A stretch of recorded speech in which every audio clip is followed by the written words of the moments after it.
Due to moving and not having internet, this episode is being released a week later than Andrea intended. She and Nolan have decided to extend the deadline for the sale on her marketing courses to this Saturday, March 31st, 2018 at midnight. Go to selfpublishedstrongcourses.com and enter podcast launch, one word, at checkout to receive 50% off. Thank you.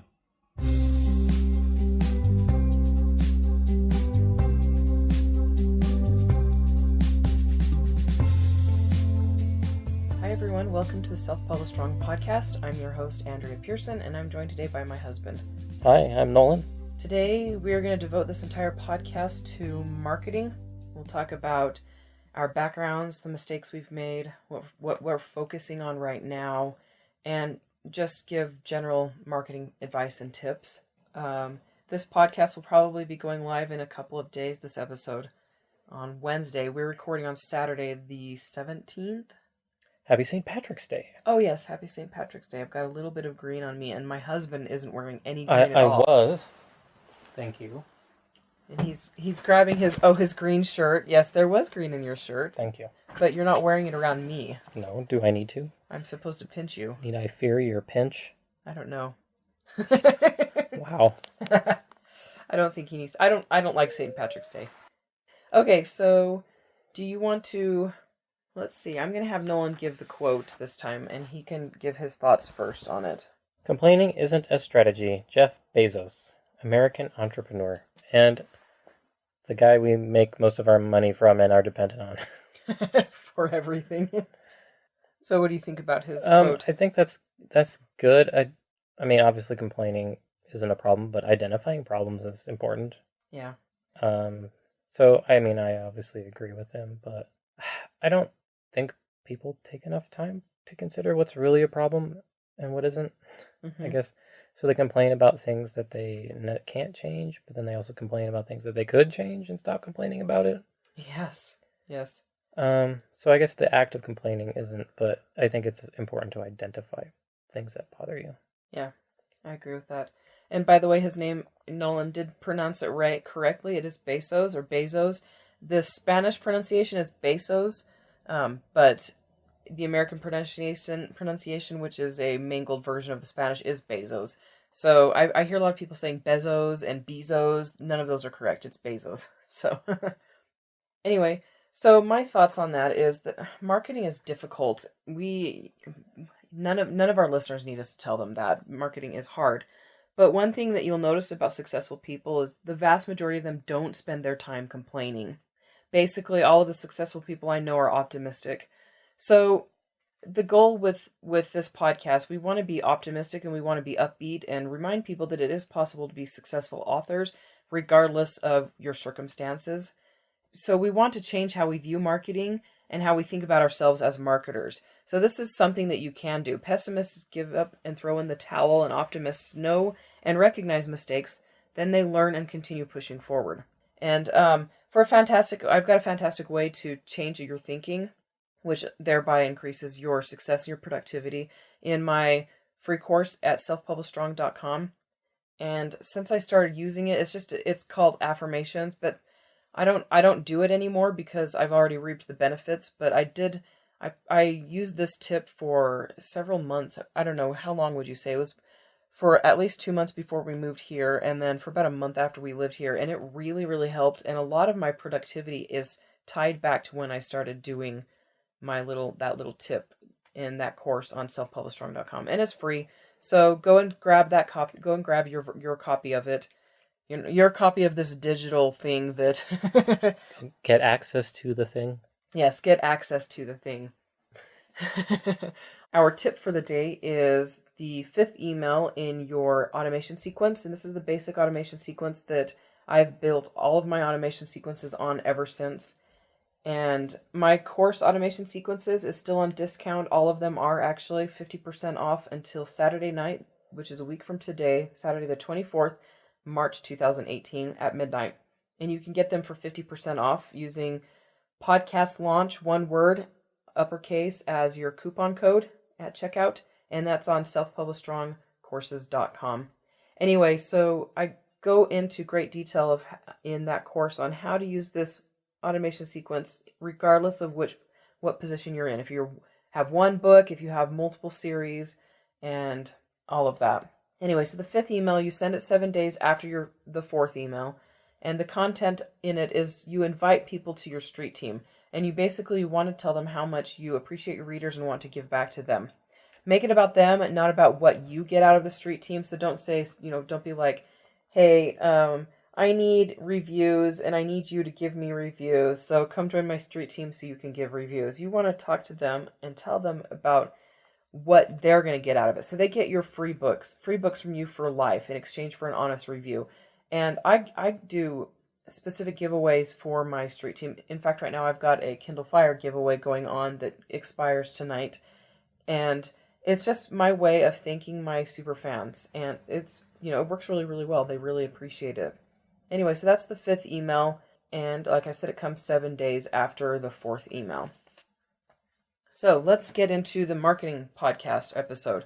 We don't have any questions from listeners. Oh, speaking of which, in future marketing episodes, we're going to take questions from listeners who support us on Patreon. So go to patreon.com/selfpublishstrong, and we will answer specific questions, your specific situation, and give you advice like what we would do if we were in your place, and we'll tailor it to your situation just to make things as useful for you as possible. Anyway, so this one we don't have any questions because we've only been live for a few days now. Nolan, what experience, what background do you have in marketing? We haven't actually talked about this before, but Me, none really, but I do data analysis all the time.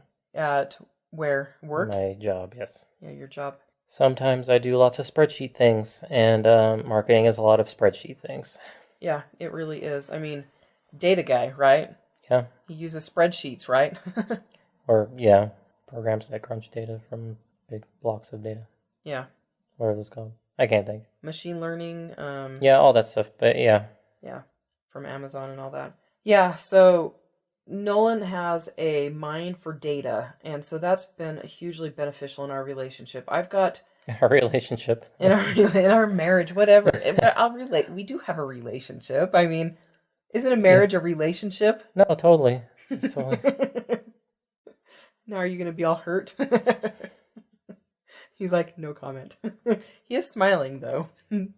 Anyway, so my background in marketing, I would have to say it's mostly in the blood. I've been marketing as an indie author for 7-8 years now, but I did know marketing before then. My mom was in charge of the Utah Home Educators Association conferences or conventions, so her job was to get people to the conventions. And so she did a lot of marketing, and it makes her excited. So I didn't know this about her until last year. I was like, why do I love marketing so much? And she's like, I love marketing. I was like, really? So marketing is something that this excites me, and I apparently get that from my mom. Anyway, I'm nearly as passionate about it as I am about writing. And just a little bit about me. You're probably wondering, a lot of you who don't know me, I think at this point our only listeners are people who do know me, but... Hi, Mom. Yes, my mom. I know there's a bunch of authors that listen to from my book. What is that group? What's the name of my group? BookBub, BookBub, and more. BookBub Promotions and more. BookBub Promotions. Anyway, hi guys. So just for those who don't know me very well, I've guest posted on Joe Konrath's blog. My entire guest post was about marketing, and that guest post was what really got me started down the nonfiction side of being an author. Because I had so many people comment saying, this was so helpful. Do you have a book? And where's your book? And can I buy your book? And I was like, I don't have a book. Didn't even occur to me to write a book until I posted that post. And so I did. I wrote a bunch of books. They're my my self-published strong books that are, basically all of this, how to build a newsletter list and all of those things.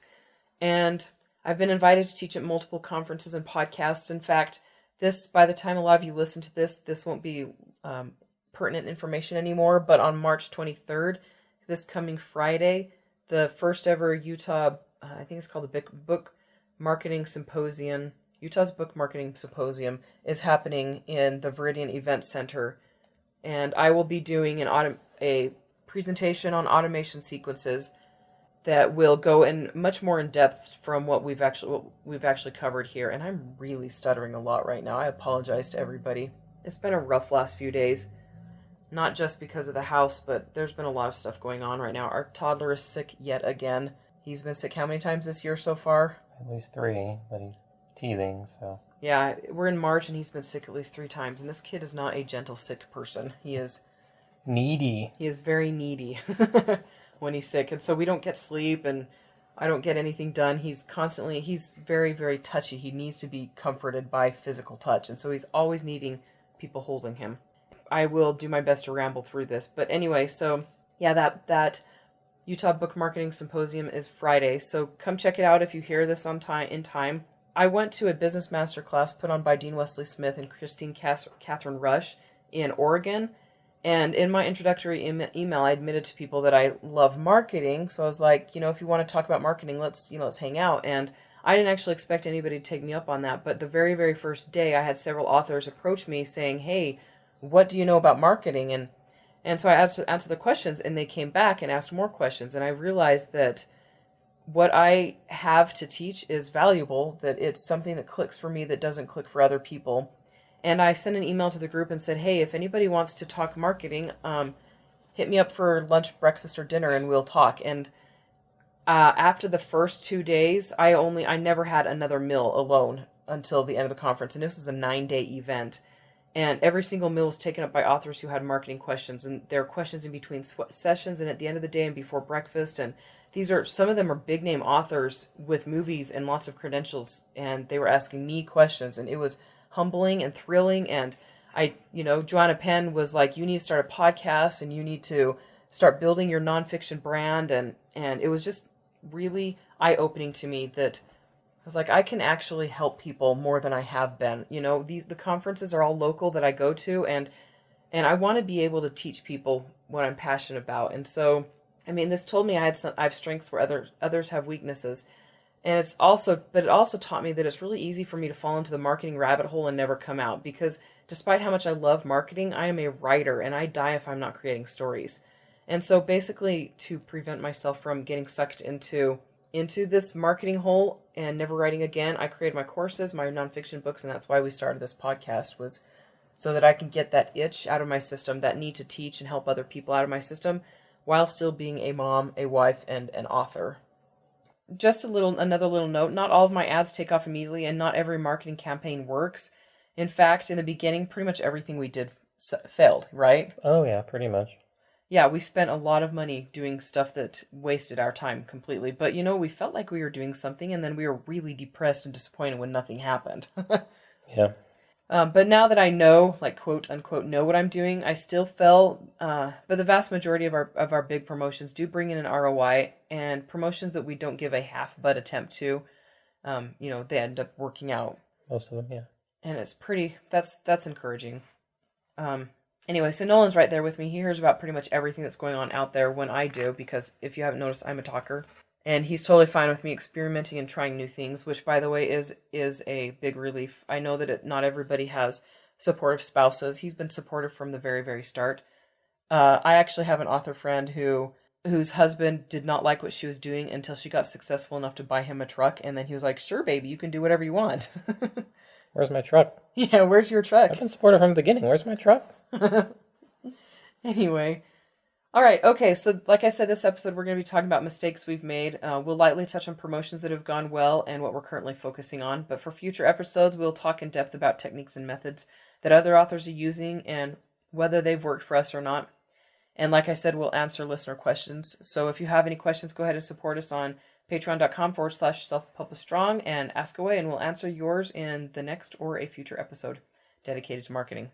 All right, I do have a course called Am I Ready? And it's a free course. It's a great tool to teach you if you're ready or not. It's about 45 minutes of good tips and tricks and things like that to help you figure out if your book cover is ready, if your description's ready, basically to help you save money before you dive into a huge promotional campaign that won't end up working if you aren't ready. And you can find that at selfpublishedstrongcourses.com.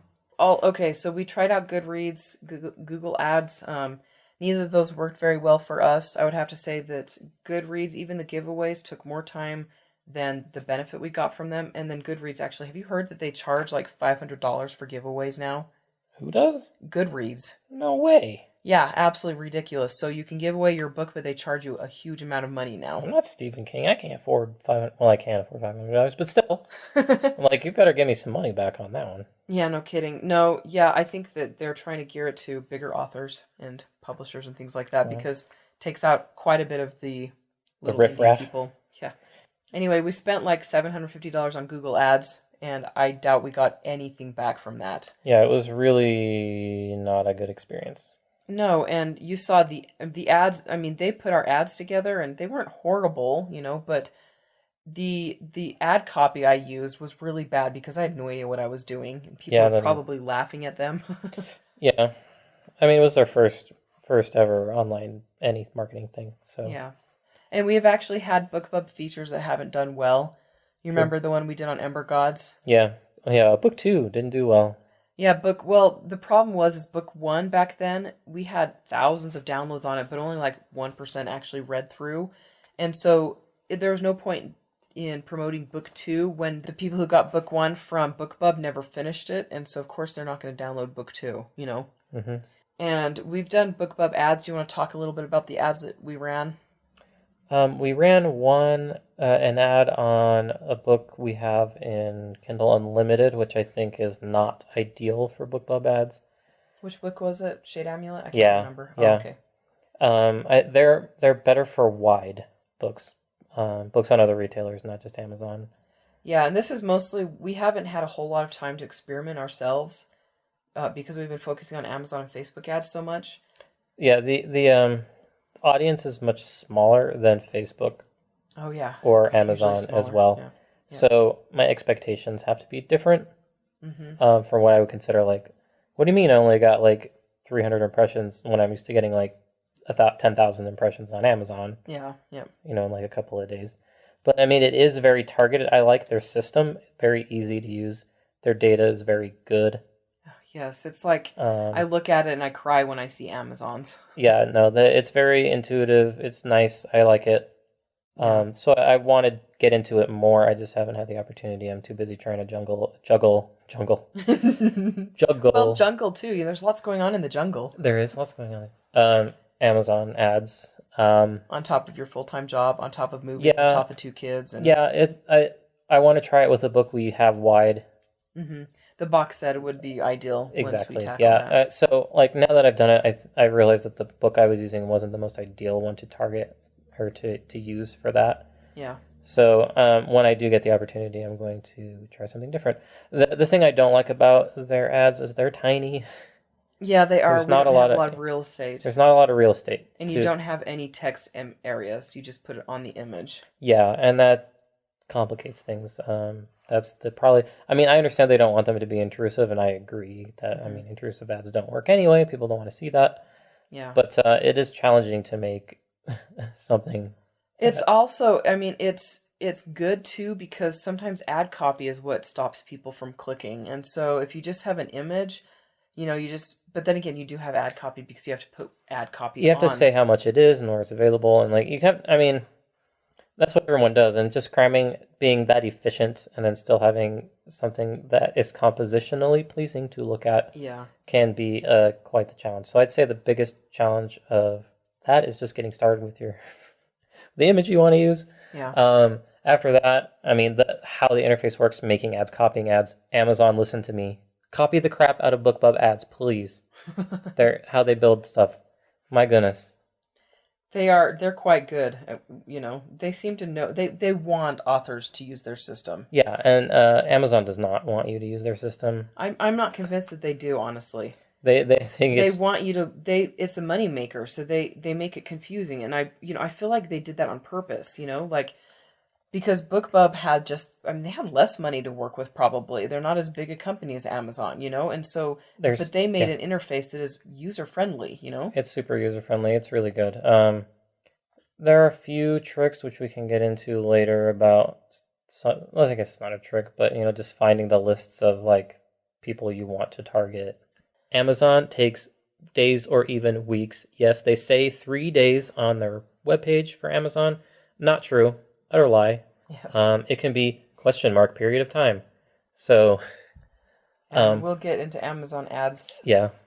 in a little bit. But and we'll talk more about BookBub ads once we start tackling them more, you know, Yeah. because at that point we'll have real rubber meets road experience and hopefully success stories to share, you know. Yeah, but it's easy to copy their ads and then modify, edit, archive. You know, they're just very easy to manage. Like if you Yeah. don't want to see things, you can just put it somewhere else. Yeah.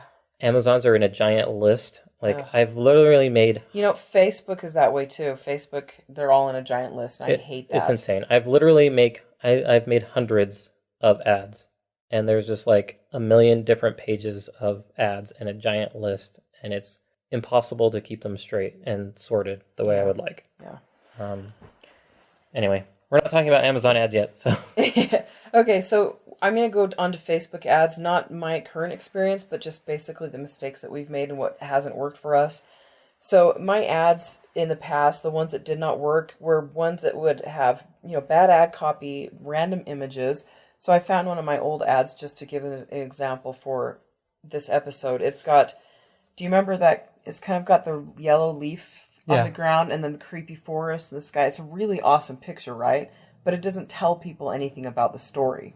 Would you agree with that? That's true, but it seemed to work at the time for other authors. They would just have like a nice stock image that was like random, and they would put words on it. Yeah, but what worked for other authors doesn't always work for us, and it didn't work for us at all. And actually, I thought it was working for us, but I've gotten ads down so much to do so much better than that. You know, we have ads that actually give us a positive ROI now, you know?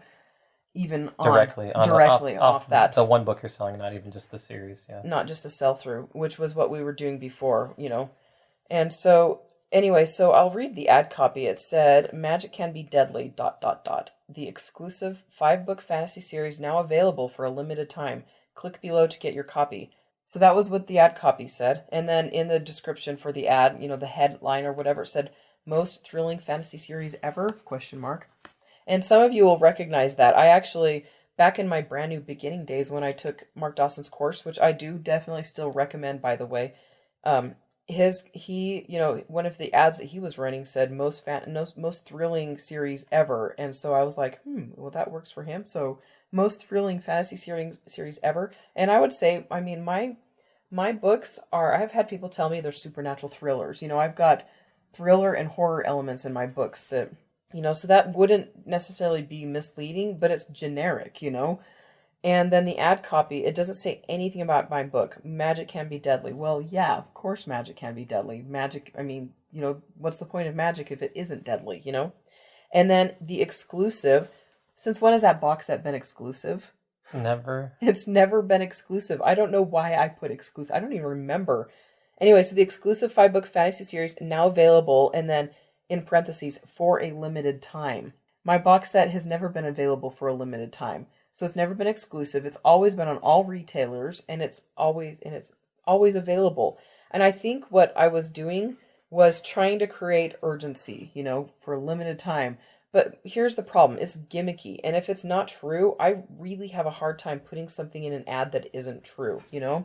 And so because readers can, they know, they're smart, you know, sometimes they see the ads more than once. And if they see that there's like tons of comments on the ad and the ad's been running for months, then they know it's not true, you know?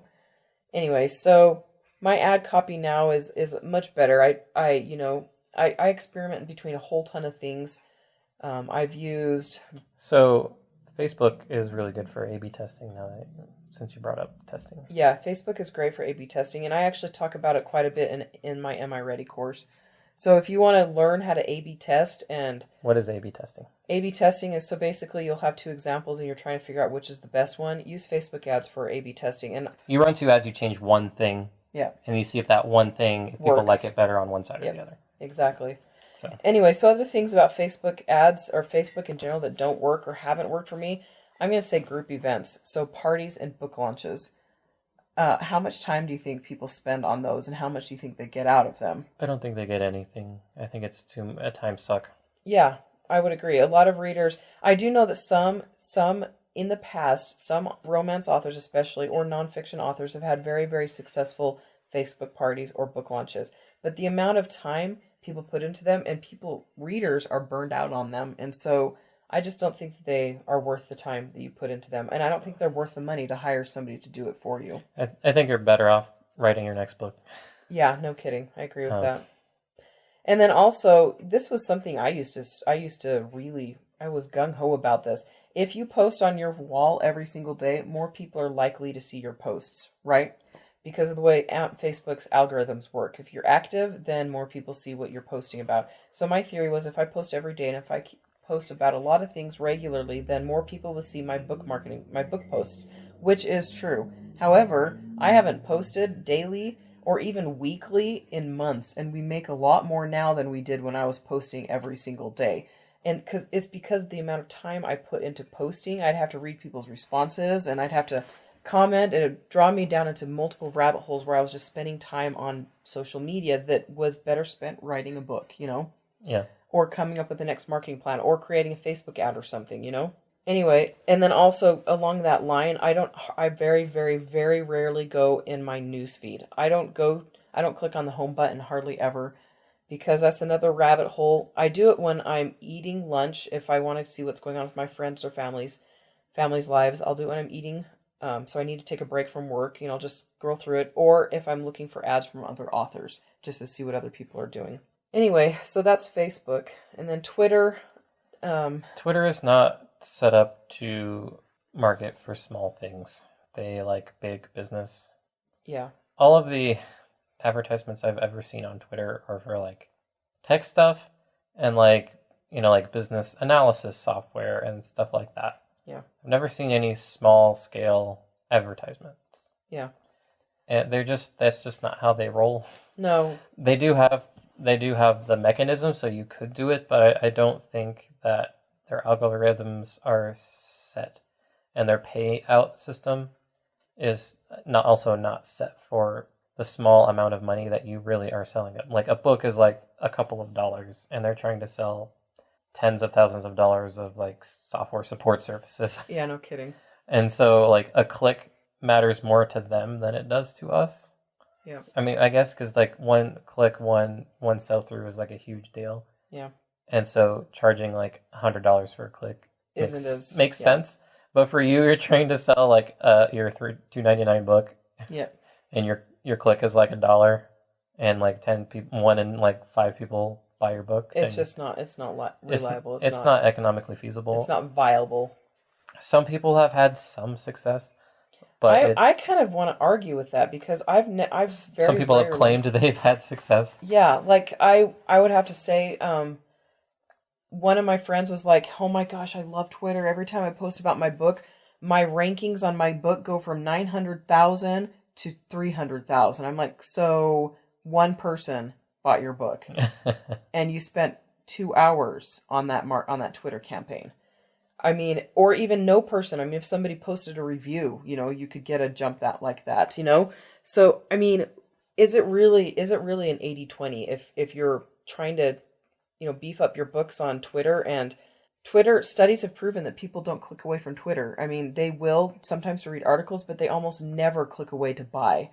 And so if you use it as a way to keep in touch with your readers or with like friends, that's fine. Don't use it as a way, don't expect to be making a lot of money off of it. And I will tell you right now, and not to, be like, keep bringing him up, but Mark Dawson doesn't even recommend you advertise on Twitter because it's so expensive and it's not viable for authors. No, sell a house or something on there, I guess. I don't know, something big, but not a book. Yep, exactly. That's the challenge with this marketing, is that you have to sell a lot of books to make money. Yeah. I mean, if you sell a book for $2.99 and you get your however much money that is, I can't think right now, $1.40 something. What is that? No, $2.10. Yeah. Less than that because there's a delivery fee if your book is of any size worth reading. That's a little harsh. Ouch. No, that's not true. Actually, I like short fiction a lot. And you want to make $1 million, then you need to sell 500,000 books. It's a lot of books. Yeah. If you want to make $500,000 selling houses, then you sell 2 houses. Or, if you got to keep all the money. But you know what I mean. It's we need volume. We need low click costs. Yep. Or impression costs, very, very low, because the margin's not there. I mean, well, it's not that the margin's bad. The margin's actually pretty good, but it's, And this is why having like a higher ticket item, like a box set, is really beneficial. But again, a box set, to use your analogy, is nowhere near a house. You're not no, gonna. ours is like $5.99. Yeah, our box set is $5.99, and we are making a positive ROI on it. But it's not a huge item. So we still can't afford to have high costs per click. Yeah, exactly. And the people that do click have to buy. Yeah. So you can't just have like 10 people click and one person buy. You need to have 5 people click and one person buy, or better. Yep. All right, so now we are going to transition to what we're focusing on right now. So go ahead, take it over. I've got questions on there for you to answer if you feel like answering them for Amazon ads, because that's what he does for me. Amazon ads, which have worked. Product display ads. Actually, explain which is which, because so there's 2 broad categories. Sponsored product ads, which if you've ever been on Amazon, you see dozens of them on your page. when you do a search, right? Whenever you do a search, they're usually below your product. You scroll down and there's like a whole band of them that you can scroll through. They've also been putting them up at the top when you do a search. They're at the top, like the top 2 listings, and then the bottom 2 listings, and sometimes they've been putting them in the middle lately. Yeah, I was just noticing them today when I was buying, I forget what. I don't know. I was shopping for something and I was like, there's a crap ton of sponsored product ads on here. It's honestly kind of off-putting, Amazon. Stop putting so many on there, even though I use them. I know. Yeah. But they work. Even the untargeted ones I've had some success with. So you can do, for sponsored product ads, there's 2 options. There's one where you can choose the keywords. You can have up to 1,000 keywords. Mm-hmm. And then there's one where it auto-targets, and you just like let the little algorithm do its job. So I've had some success with both. Mm-hmm. The targeted ones are better, but it takes a lot of work to find keywords that people actually click on and then buy. So I can get keywords that people click on. Yeah. But that doesn't mean that they're gonna buy the product. So it's kind of danger fraught, I guess. Yeah. Because like the ad has to be shown to the right person. That person has to notice it. They have to click on it and then want to buy the product once you get to your page. There's a lot of places where that gets lost. So they can fall off the... So you get like ridiculous numbers of impressions. Like in a day, I've had like 10,000 impressions. But like, how many people even really pay attention to sponsored products? Especially sponsored products that they don't care about. Yeah. If it's not properly targeted, it's just going to show up in their bar. Oh my gosh. Yeah, and people complain about erotica romance authors a lot. Like, I get erotica authors advertising their books to my kids, to my kids' books and things like that. I'm like, they're just targeting everything. Yeah, it's... No offense to the legit erotica authors who actually do things the right way, but because I know there are some, but there are quite a few out there who are. There's like marketing abuse, I guess. Yeah.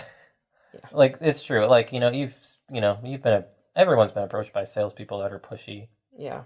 It feels like that, where it's just like, this product's not even related to the product that I'm searching for. I like science fiction. Why is this, elementary billionaire school romance, billionaire shapeshifter erotica book in here? I literally have never clicked on or read one of those. Why is it in here? It's because somebody's targeting the author that you like because they sell books. Yeah. They're at the top of some list. And since they're at the top of a list, they put them in their advertising list, and this is not good. Mm-hmm.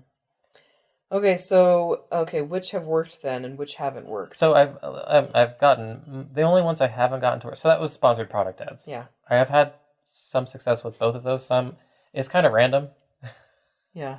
It's really hard to predict. I can make 2 ads that are identical on the same day, and one does great and one doesn't, and I don't know why. Yeah. I don't think anybody does. A lot of people make multiples mm-hmm. of the same ad because some of them, like, they don't air quotes turn on, like no impressions, nothing, and then the next one has like 5,000 impressions and like 100 clicks and like 5 people bought the book, and you're like, what the heck? These are identical. They're like 1 minute apart.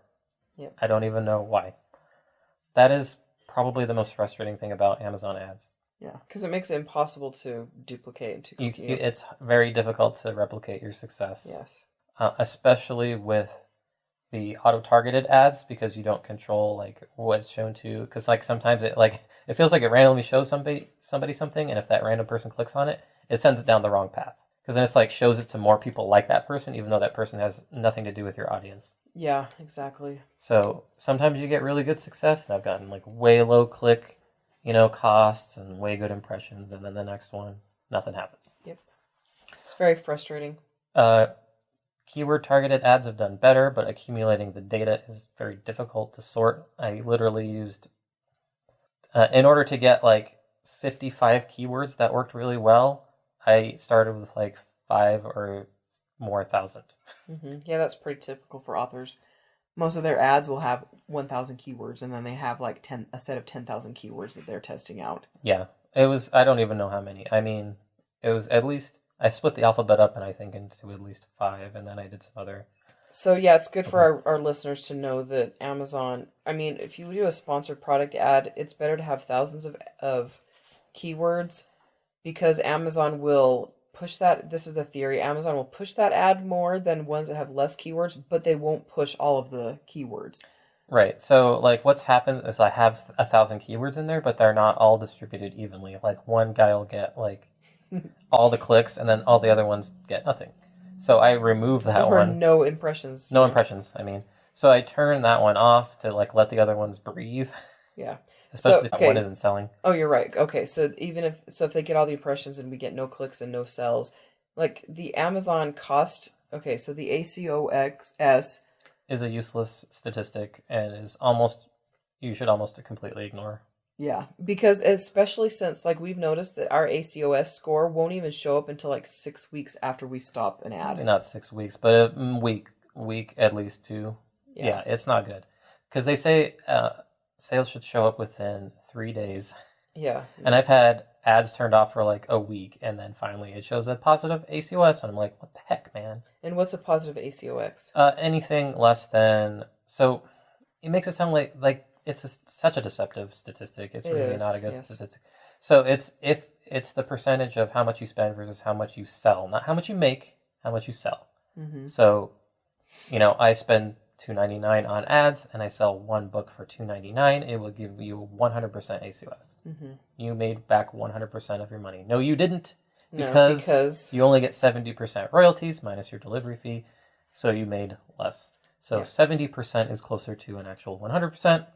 But then the delivery fee, so you want to be like 65% or lower. Right, if you're selling a single book and expecting to break even. Why. But then again, the ACOS is so unreliable that. Yeah, because they don't report all of the sale. Like, here's the other tricky part is that, I spend X dollars on ads and then I don't get any ACOSs or anything like that, but I see that my money went, like our sales went up. Yeah. Yeah. Right. And then, but I was like, but my ads must not be from these ads because I didn't sell any. It says I'm not selling anything. So I turn them off, and then it plunges to nothing, and our sales plunge to nothing. So they must have been doing something. Yeah, and talk about the delay the delay. Oh, so you create an ad, and then it takes a while for they say it takes up to 3 days to report. So a lot of days, you'll wait for 2 or 3 days. Well, I mean the delay on sales. Like you create an ad, and then we don't see a jump in sales for like 2 days. Yeah, it takes time for the algorithms to fire up and start showing to people. And for people to start reading too, especially at pages read. Right. Well, I'll get to that when I talk about the other kinds of ads. But so that's the challenge. These are just sponsored product ads I'm showing. I thought you were talking about all of them. No. That delay makes some more sense on the product display side. Mm-hmm. So anyway, I guess that's in a nutshell. Sponsored product ads. Product display ads are powerful because they show up on people's Kindles and other Amazon devices.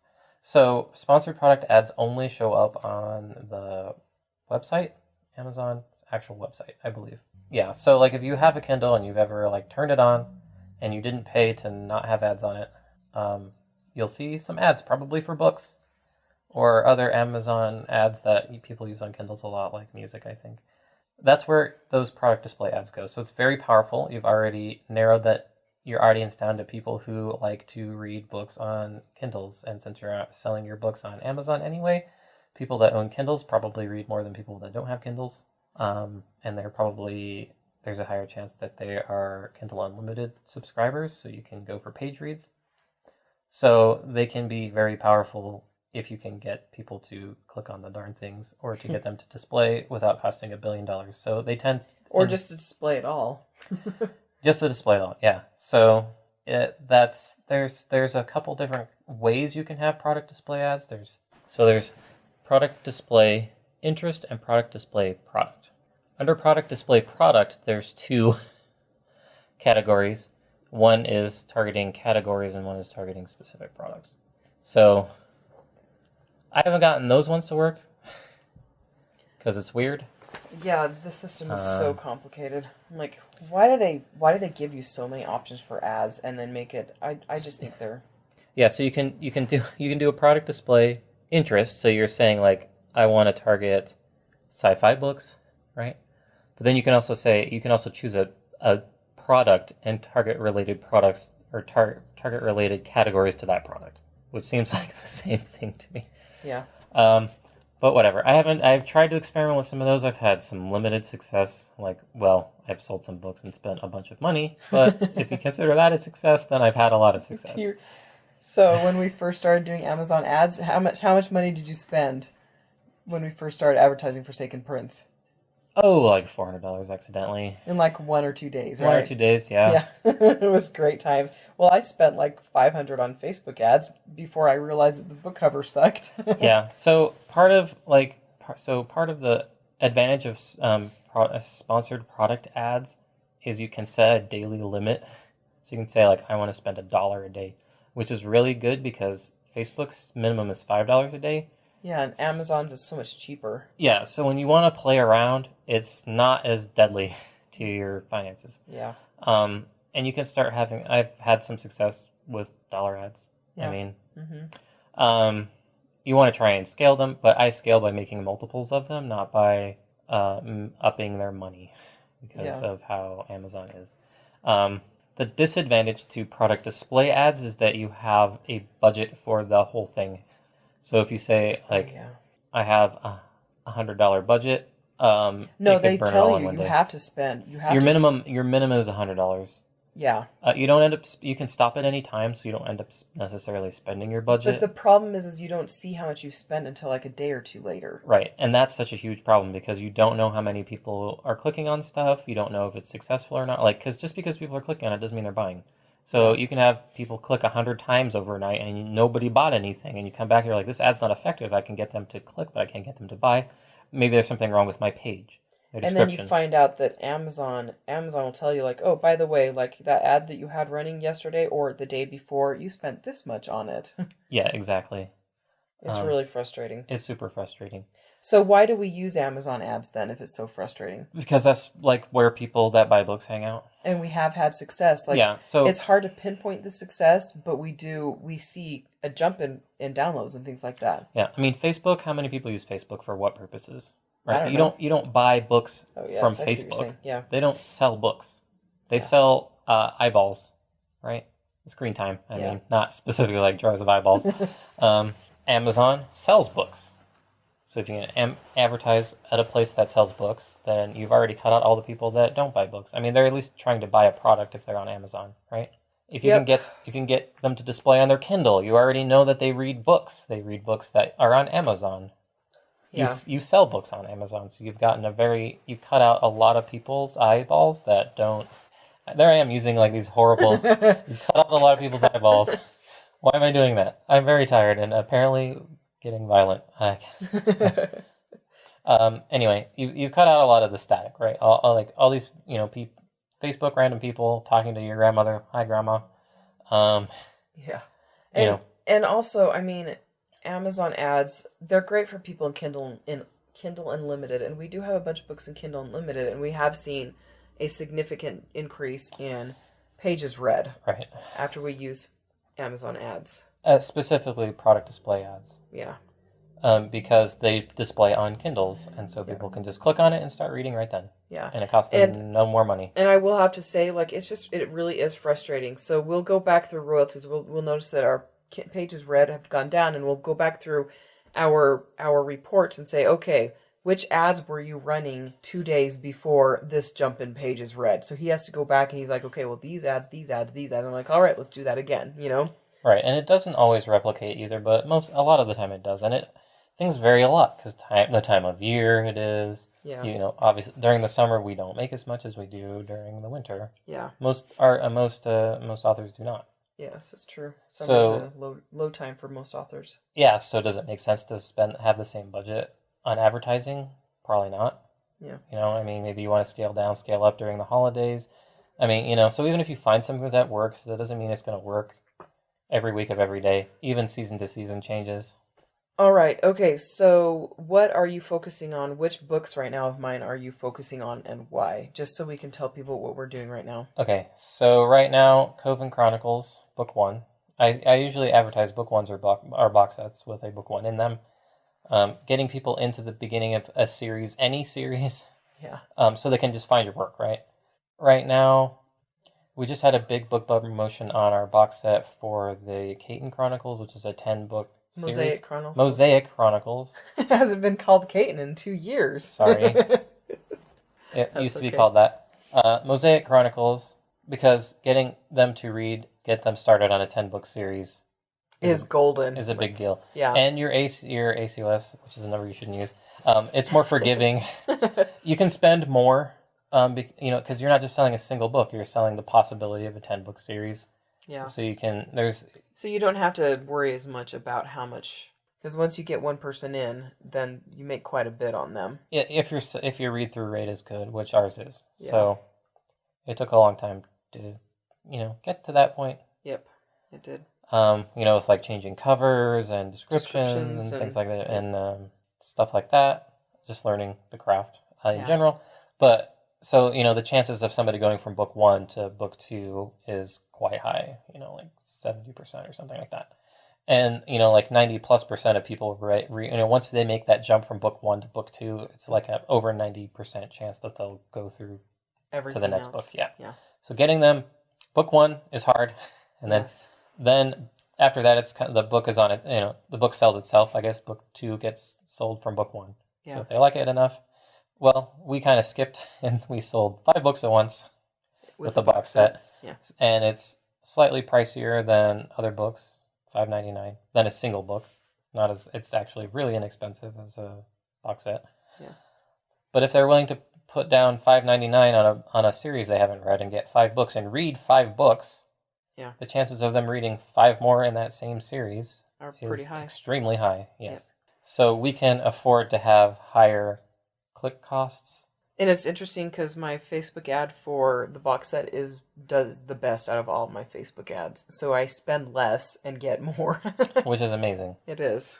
Anyway, I'm not focusing on that one on Amazon ads. No, he's not been doing the box set. He's been doing Shade Amulet, I have a few ads going to the box set, but I'm not pushing it that hard because we just had a BookBub and the market's kind of like saturated right now. Yeah, it's a little tired.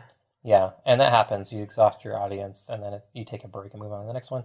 So right now, the thing I'm focusing on the most is Shade Amulet, which is the new series that's ongoing. Book 3 was just released. So, and Shade Amulet, that series. If you want to know, it's really weird. Go look at my books and Shade Amulet. For some reason, we seem to have got the formula right with this one. I mean, the tropes are almost all spot on, and this one sells itself. We didn't even have to market it in the beginning, and it would just sell without us doing anything. And so it's kind of encouraging, that I think the book cover is to market better than some of the other ones. Well, the other ones weren't written to market. So like Discern, the cover itself. Yeah, the cover is an urban fantasy cover. Yeah. It screams urban fantasy. And the other ones, just Discern book covers are really, really good book cover. I get comments all the time on that, but it matches the book. People look at it and they know it's fantasy, but they aren't sure exactly which theme of fantasy it is, and that's pretty much what the book is, Anyway, so that one sells itself, and it's really we appreciate that, honestly. Yeah, we left it, so some people do free books, some do 99-cent first books. This one's $2.99. Yeah. And it sells more copies than the cheaper books. It does. It sells more, period. So we haven't needed to drop it to 99 cents to hook people. We sell it at their regular price. Yeah. One thing I have noticed, though, is my regular readers are hesitating to buy it, and I think that's because it's a new series. even your heavy fans, they still hesitate to read new series. I hesitate to read new series from my favorite authors, Yeah, I mean, it is a tie-in series with one of the characters. Similar characters. Yeah, one of the characters it's their story that kind of continues on after chronologically the main series. So, but it is different in tone, and it is a different character. So yeah, so my current readers, the vast majority of my current readers have never read it, but we're getting people who don't know me reading it, and then they go back and read my other books, and they say so in their reviews, and their money's the same to me. So it'd be nice if we could tap in more to the people that already like your books. Yeah. From the other series. Yeah. Well, we also haven't really hit the series very hard because I just barely released the third book. So I haven't been pushing it nearly as hard. We have 2 other complete series that I try to get people into because, one has 10 books in it and one has 6 books in it. Yeah, and that gives us quite a bit of... And those cross over as well. Yeah, so there's a lot of other material, like complete series that I can, because pushing people into book 1 of what was before last week, a 2-book series is pointless. Yeah, exactly. Financially. Yeah, I went back and forth on that, whether or not it's pointless. I'm like, I know that I would say 75% of them, once they finish the books, they go on and read the other books, judging by what they say in their reviews. Right. It's not completely pointless because, you want to be liked as an author for all the books that you do. Yep. So, once they get into your world, once they get into your style, you can make a lot of sales. So I have been pushing some Coven Chronicles. Yeah. Shade Amulet, book 1. Mm-hmm. But not as heavily. I will start ramping it up when it gets to book 5.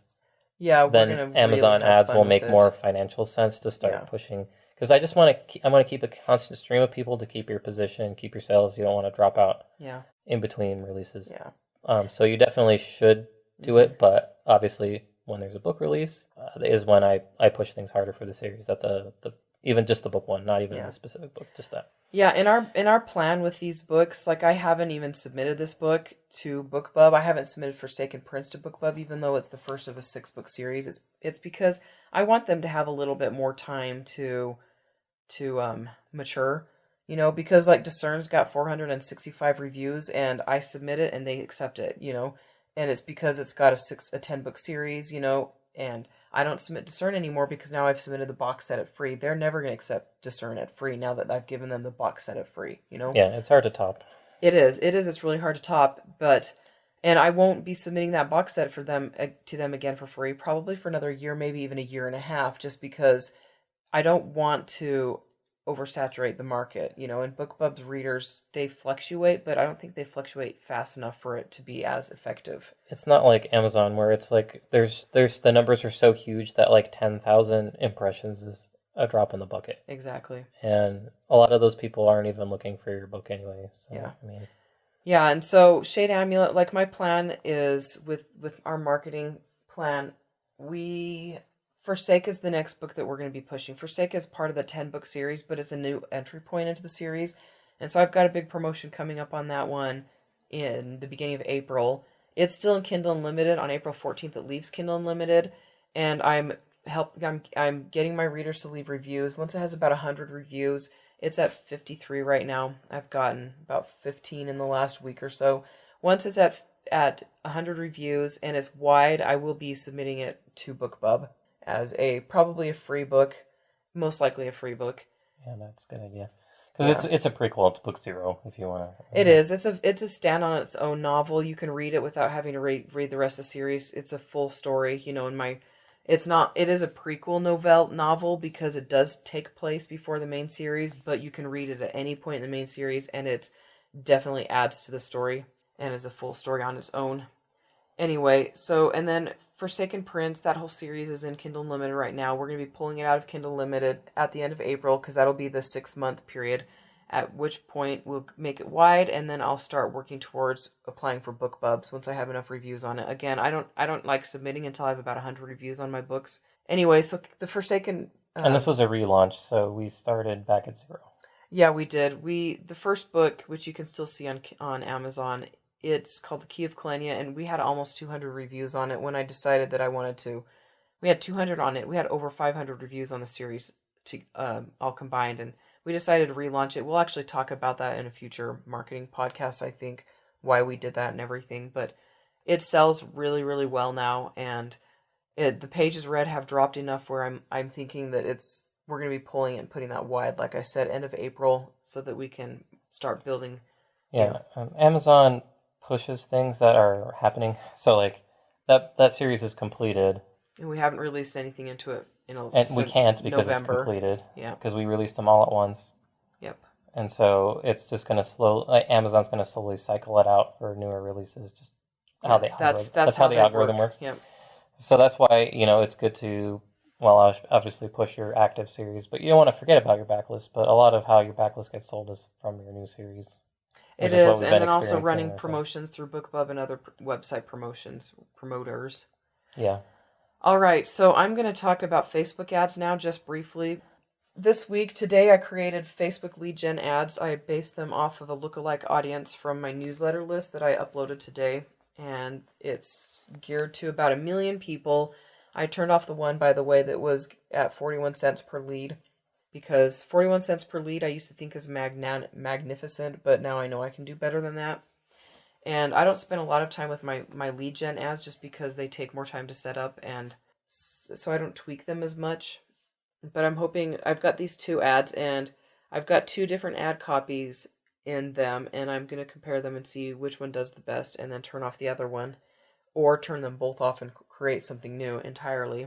Anyway, I've got those ones running right now, and then this week we also increased the spend on the box set ad to $10, and this is per day. Per day. This was one that was kind of magical. Before our BookBub promotion, I was running an ad to it just to get traffic going to it, so that when I dropped it to free elsewhere, Amazon would pick that up, and they did. They picked it up really fast. It was like within hours. Mm-hmm. Anyway, but the box set was selling, and it was the first time, and I was like, I finally found, for this specific book, which image, which ad copy, everything, what was working. And I was like, as soon as this promotion's over, we're going to start advertising it again. And this ad, it's averaged between 11 cents and 20 cents a day, or per click, depending on whether I've recently raised the price, the ad spend on it. So when you raise the ad spend, it kind of temporarily messes up the algorithms a bit. So right now I'm at 17 cents a click because I just raised it to $10 a day.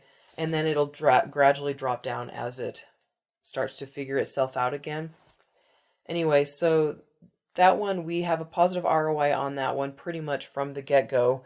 And then we've got 5 more books for them to read. So, and then I also created 2 new Shade Amulet ads this week because the 3rd book is out now. So it's making sense now to advertise book 1 because, and as we've discovered, this book sells a lot easier than my other books. And so that makes it easier to make a profit on 3 books than it would have otherwise. Yes. So like Forsaken Prince, we don't make a whole lot of money off of Forsaken Prince itself. It was at 99 cents until earlier this week I raised the price to $2.99, and we're going to leave it there for a little while just to see how it does.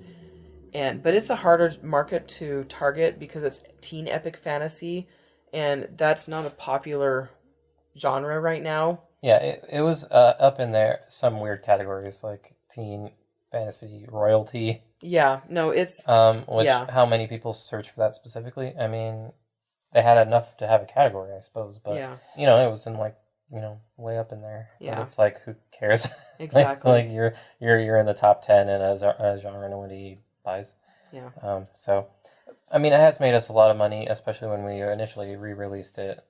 Yeah. So it has done well up to that point, but it's starting to sag. Yeah, and my Facebook ad for it is at 29 cents per click. When I first released it, I was at 7 cents a click.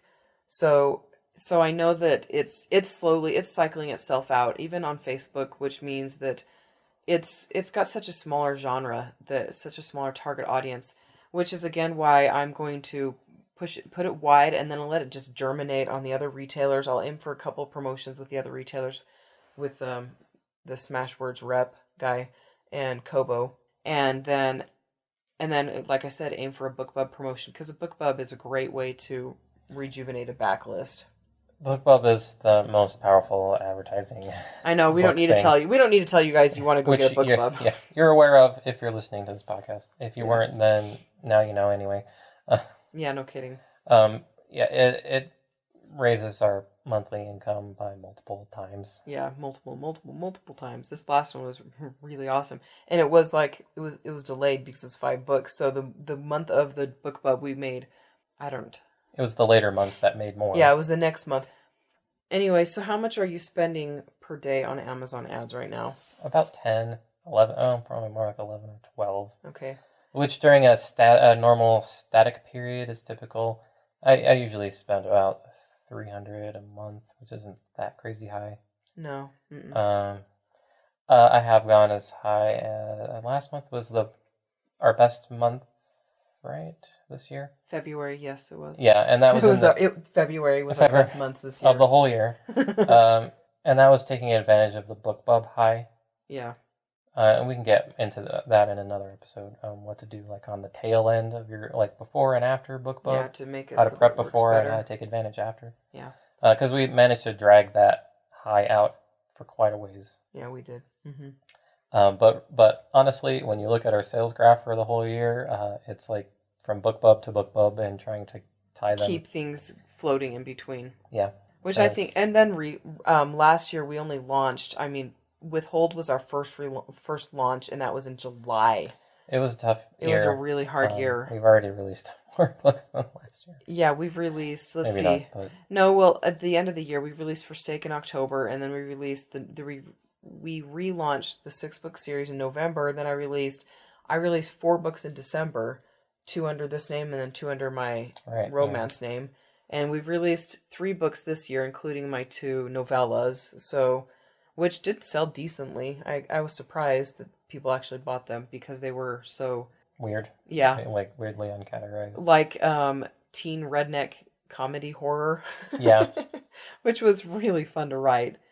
Anyway, so I'm spending about $35 a day right now on Facebook ads. That will go down to $30 a day once I decide which lead gen ad is working, and then it will go up as I continue increasing the spend on my box set ad, which I'm hoping that will continue doing well. That's Facebook ads. I very rarely am able to increase the ad spend on them without it permanently damaging the ads. So some ads I just leave at $5 a day forever because they do well enough there for me to, Yeah, their audience size is big enough that it's not usually there's enough churn. Yeah. That it's not as big of a problem. I mean, the more targeted you get, the smaller the audience is, and then you can only show them the ad so many times before they won't click on it anymore. Exactly. Or Facebook actually just won't show them the ads anymore. And neither does BookBub actually. That's something. Or Amazon. Oh, BookBub. That's right. Yeah. Yeah. All right. So, do you have any closing thoughts? Marketing's complicated. We had a really kind of messy overview of everything that we've done so far. We will get more specific and targeted, especially as you give us targeted specific questions. Yeah. But as you can tell, we've tried a lot of things, and some of them worked and some of them didn't. And so... Yeah, and royalties right now are almost completely based off of the advertising we are currently doing. Yeah. I mean, we do have a little bit of a BookBub high still, but the amount of ads or books that we're selling from the Facebook ads, it tells me that the ads are actually keeping us floating, which I appreciate. Yeah, we haven't been doing this well after a BookBub ad ever before. No, so we've managed to keep it going, like settle into a higher position than we were before. Yeah. Yes. Normally we would have returned to where we were before by now. Yep. So it's been almost 2 months. Yeah, actually it has been since the 23rd, and that's this week. And we're like twice as high as we were before, and normally we wouldn't be there. So yeah. Well, like I said, I finally found an ad that will work for the box set. I couldn't get people to buy it before. I could get them to buy my $2.99 and 99-cent ads, books, and free, but the box set finally found a way to get it to work for us. So hopefully we can replicate with future box sets. Yeah. It'd be nice. Well, I think we will, just because things have clicked for me with Facebook ads in the last 6 months, especially. I mean, in the last year and a half. Since I updated my book covers, since I got really, really good book covers. Oh, that was the other thing I was going to say. My Facebook ads that do well now are based 100% on my book covers. And so having a book cover that works is really, really important. Like the random covers, the random images didn't work for me. And I know they do work for some authors. But anyway, so that's something if you have a cover designer, ask your cover designer to create some Facebook ads for you based off of the book cover. Good advice. That way they won't be like, I click on this and then, oh wait, it's something else entirely. Yeah. Some people do it, and it works. I don't know how. Yeah, but it's not me. Anyway, that's the point, is to experiment. And I've spent $12,000 on Facebook ads so far in the last 7 years, by the way. Well, since I started using the platform. And that doesn't sound like that much. It doesn't sound like that much, but when you consider that most of that's been spent since I figured out, well, I don't even know how much. I'm just saying you need to set aside money to experiment and set aside time, because you're not going to master Facebook ads or Amazon ads in the first day or week or even month, probably. Yeah, not Facebook anyway. I had to spend quite a few $100s before I could get stuff to work. Yeah. And that's with me like spending a lot of time analyzing what came out. Yeah, so, and Facebook ads, I would probably 1,000 maybe before I started really seeing a benefit. Maybe less than that. It might have been $500, because I did get a good ad for Discern that got us a lot of downloads, like probably 50 downloads a day on Discern for about a year, you know. And then my lead gen ad, I had a lead gen ad that was running for a year and a half that got us 30 cents per lead for a long time. And I think 30 cents is good, but I can get it down to 20 cents now, so that's what I'm working towards. Anyway, so persistence, don't give up, don't get discouraged. I mean, it's so easy to get discouraged when it comes to marketing, but it's almost impossible to see where things are coming from. Yeah. You can just kind of feel like they're going up or not. And then I guess, what does your heart tell you? Yeah. Is the best Be true to your heart. Is the best data of all. Yes. And then also people rush in hordes to these platforms. A lot of people say that Facebook ads don't work anymore, and they're working really, really well for us right now. And it's been a few years since the hordes were running at Facebook ads and Amazon ads. It's the same thing, you know. A lot of people are saying that they're just overrun right now. It's just, I don't know. Those of us who I don't jump into advertising on a platform the first day it becomes, viable or becomes a thing, because I like to pay attention and watch what other people are doing, you know. I jump on other things really quickly first, but so, I mean, sometimes it just it pays to just watch and learn. But like the quote from last week, whatever, do you remember what that was? Let me see if I can find it. Oh yes, there it is. It says there's a difference between patience and avoidance. Patience is waiting for a good reason. Avoidance is waiting out of fear. So I'm patient. I want to wait until I can learn what's working for other people and then apply it.